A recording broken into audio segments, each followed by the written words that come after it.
Genevieve had loved Lysander for 5 years, the same length of time she'd worked as his assistant. Her world tilted on its axis when Isolde returned from abroad.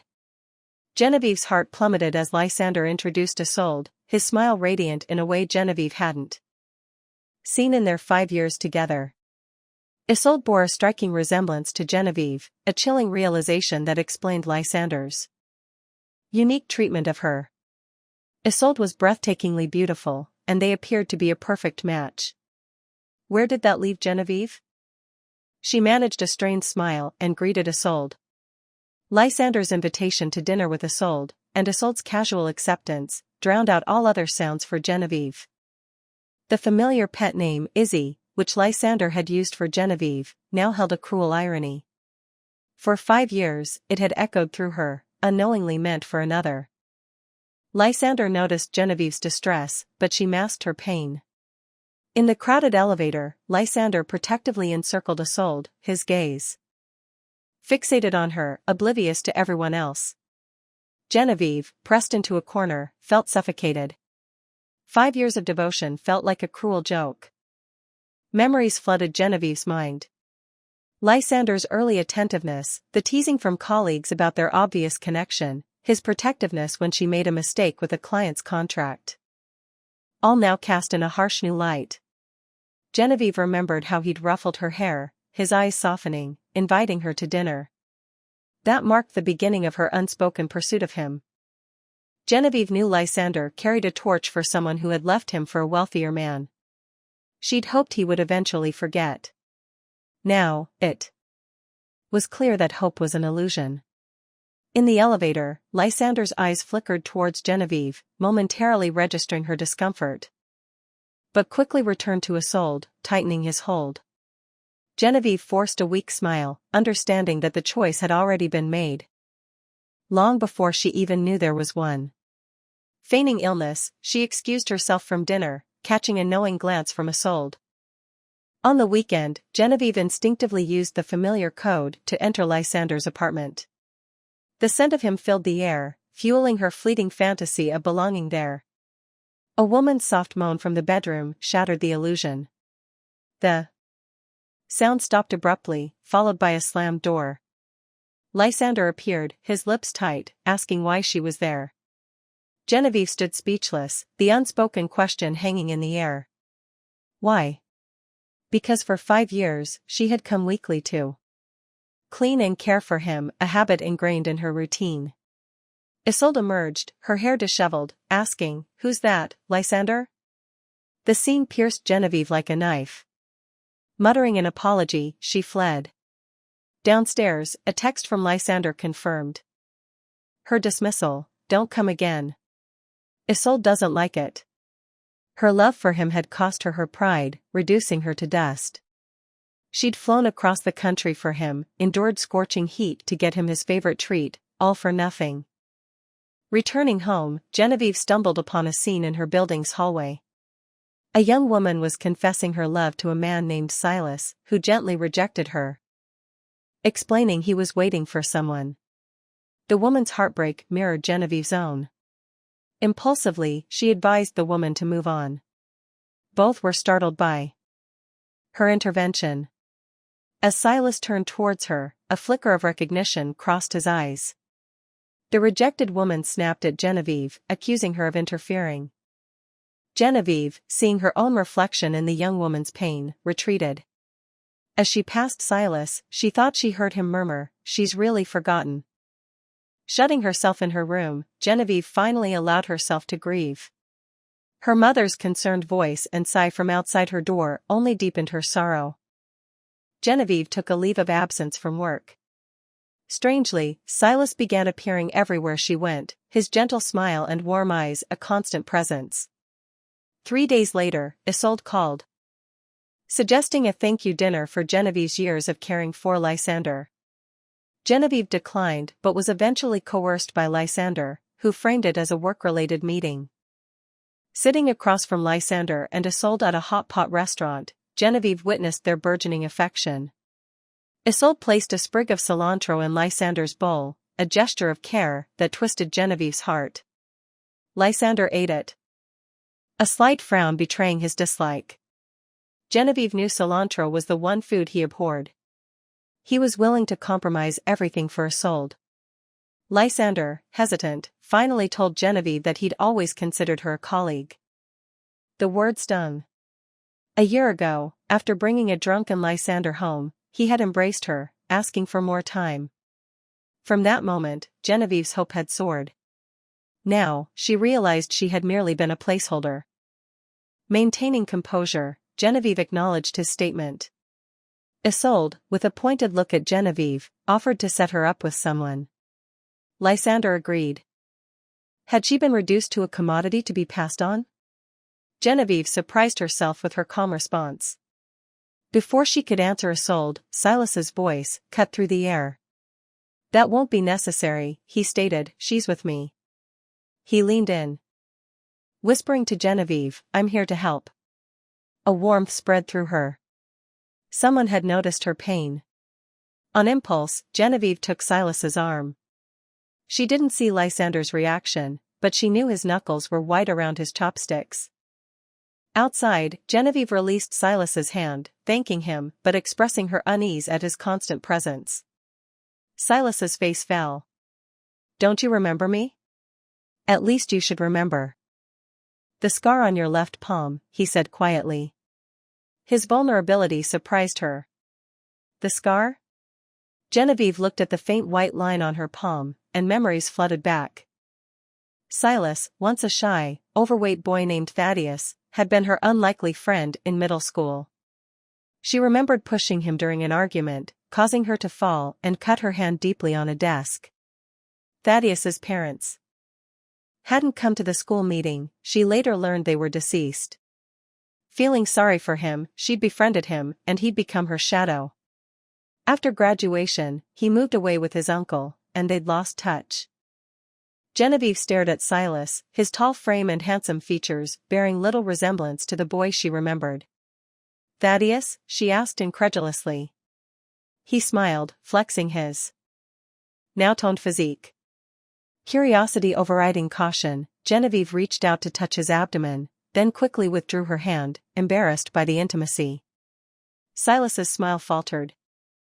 Within a week, using their shared building and childhood connection, Thaddeus had charmed her parents. He now sat across from her father, playing chess, his smile radiating warmth. Genevieve's mother bustled in from the kitchen, her eyes darting between them, muttering to herself. The atmosphere in the house was lighter than it had been in years. Genevieve's parents, while never objecting to her love for Lysander, hadn't approved of her self-effacing devotion.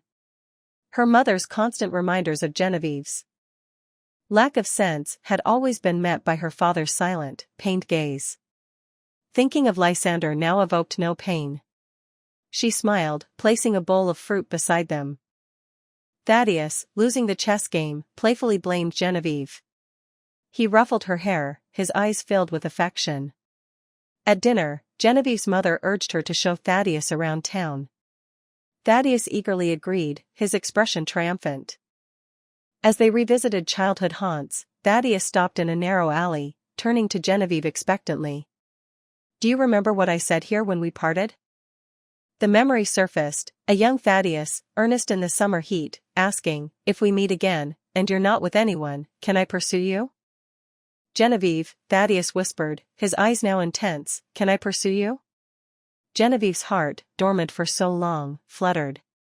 Genevieve, a nickname just for her. Not Izzy, not a substitute. Tears welled up. I loved Lysander for 5 years, she confessed, my heart is in pieces. I don't know how to love anymore. Thaddeus's face crumpled. I'm sorry I'm 5 years late, he murmured, pulling her into a gentle embrace. You loved someone else for 5 years. Now it's my turn to take care of you. Looking up at him, Genevieve felt a spark ignite within her, a feeling she'd never experienced with Lysander. Okay, she whispered. He stared, disbelieving. You can pursue me, she repeated, but whether you succeed is up to you. A joyous laugh erupted from Thaddeus. He pulled her out of the alley, a newfound energy propelling them towards the brightly lit shops. His awkwardness in the expensive stores amused Genevieve. "Thaddeus," she teased.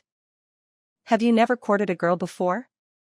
He avoided her gaze, claiming he was suddenly hungry, despite having just eaten. Genevieve laughed, a genuine, carefree laugh that echoed the promise of a new beginning. After a month of light-hearted companionship with Thaddeus, Genevieve returned to work. To avoid awkward encounters, she requested a transfer from Lysander's department. A close colleague teased her about finally seeing the light after 5 years of hitting a brick wall. Then, with a gossipy glint, she mentioned Lysander's recent irritability. Genevieve offered a small smile, feeling a sense of detachment.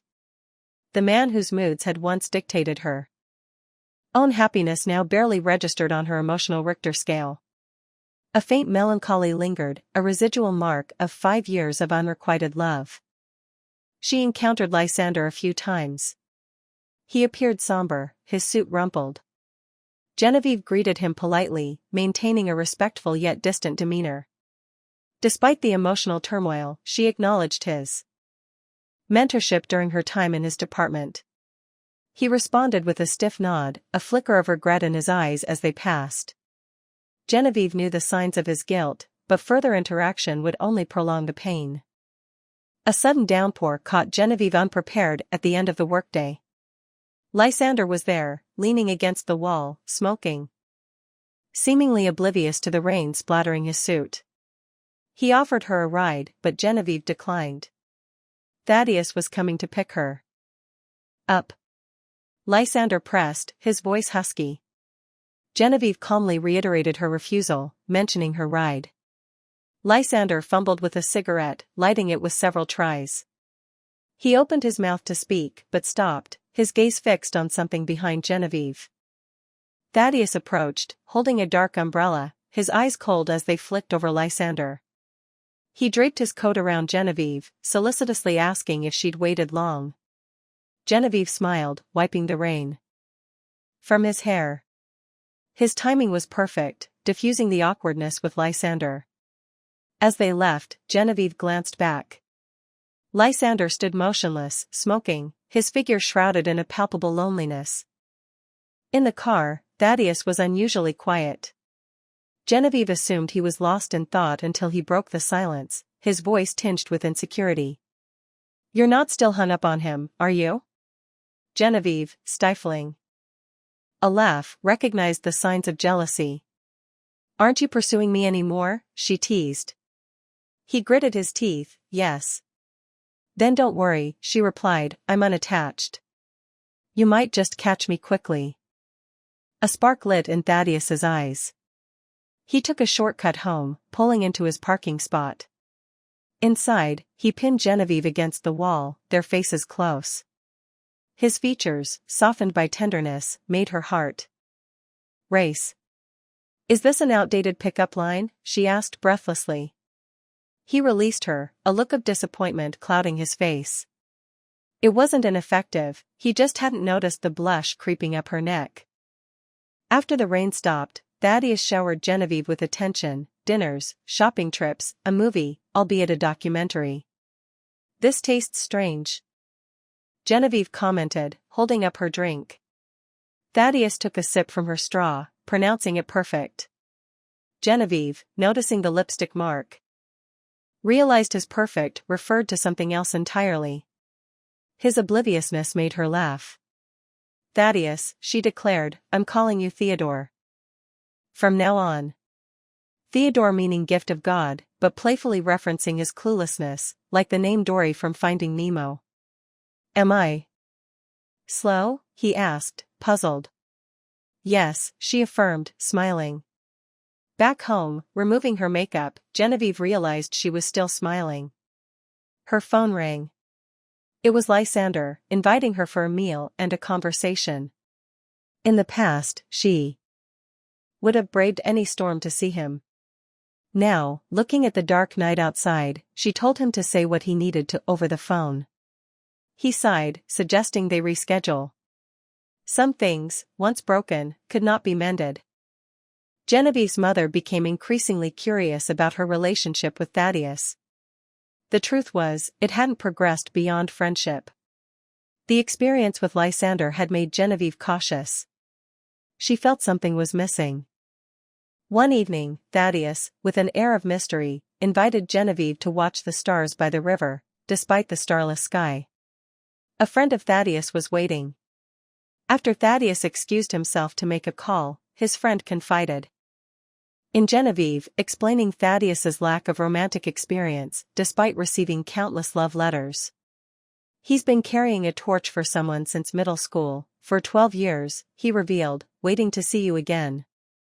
Genevieve realized Thaddeus hadn't been making excuses when he'd rejected the woman in the hallway. A wave of empathy washed over her.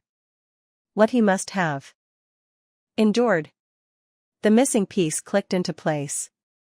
It wasn't just affection she felt for Thaddeus, it was a profound sense of gratitude and shared history.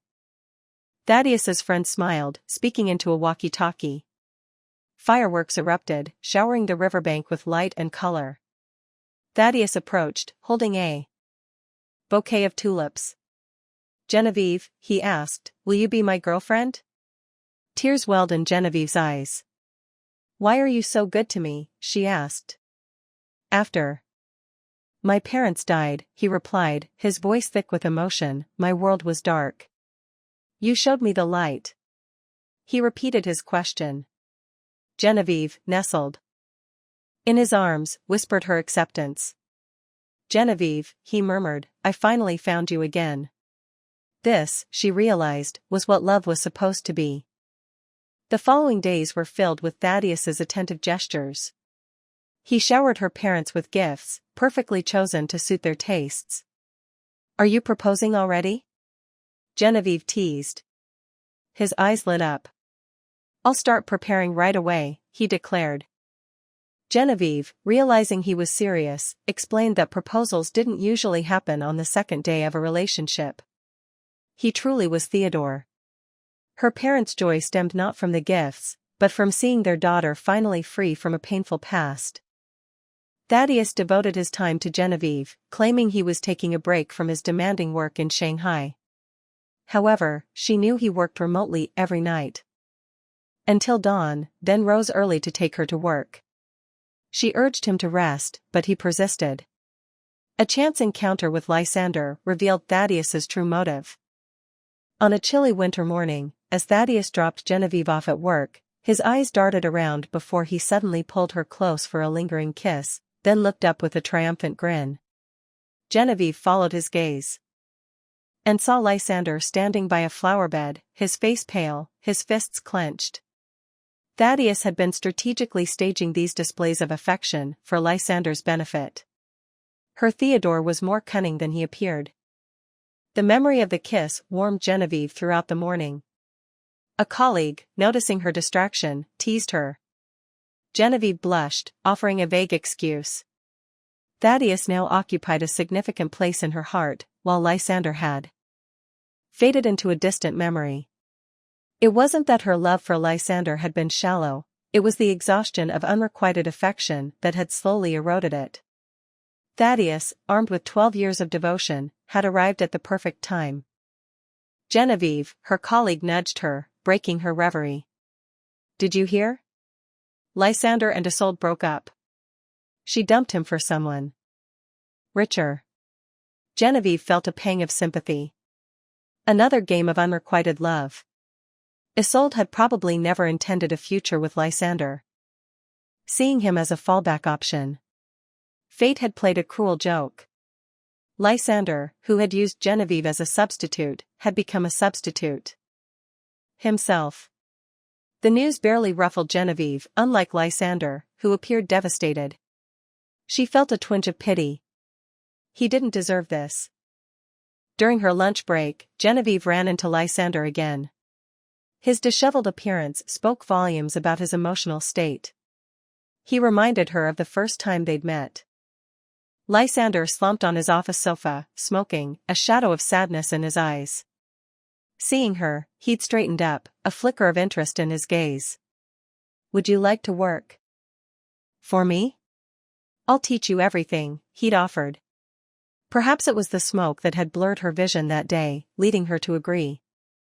She had shared his sadness, his joys, witnessed his recovery from Isolde's betrayal, and now, everything had come full circle. But Genevieve was no longer the naive young woman who had blindly followed him. "Can we talk?" Lysander asked, his voice low. Genevieve hesitated, then nodded. On the windy rooftop, Genevieve waited for Lysander to speak. "Izzy," he began. Genevieve's eyes snapped open, locking onto his. The nickname, a painful reminder of her replacement status, stung. She could forgive much, but not this. Lysander flinched, correcting himself, "Genevieve." Then fell silent. Genevieve started to leave, but he stopped her, his face etched with despair. "Are you really with him?" he asked. Genevieve's lips curved into a genuine smile. "Yes," she confirmed.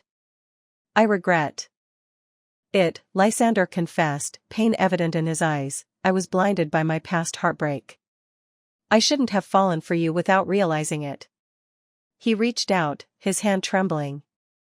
"Genevieve, come back to me." The words she'd longed to hear for 5 years now left her indifferent. A woman's scorn, once awakened, could be colder than a man's. Genevieve shook her head. "We can only ever be colleagues," she stated firmly. The light in Lysander's eyes died, replaced by a hollow emptiness. He mumbled something, lost in the wind. It no longer mattered. Thaddeus, picking her up from work, was still scanning the area, his usual vigilance. Genevieve, amused by his possessiveness, playfully scolded him. He grinned, his demeanor transforming into the loving boyfriend he was becoming. He whispered sweet nothings, his arms around her waist, his chin resting on her collarbone. Later, Genevieve discovered a book in his study titled 100 Ways to Make Your Girlfriend Happy. He hadn't magically transformed, he was diligently learning how to love her. Thaddeus occasionally cooked, preparing Genevieve's favorite dishes, his eyes shining as she tasted each one. One evening, however, his usual cheerfulness was replaced by a somber mood. He announced he had to return to Shanghai for an extended period. Genevieve's heart sank. He hesitated, about to say something, then stopped. She understood his unspoken concern, but her life, her career, her parents were here. It was too soon to follow him. She was no longer the girl who would sacrifice everything for love. At the airport, Thaddeus held her tightly, as if trying to meld their bodies together. Genevieve teased him about the theatrics. Yet, as the plane ascended, she felt a pang of longing. 8 days later, a problem arose with Genevieve's company's project in Guangzhou.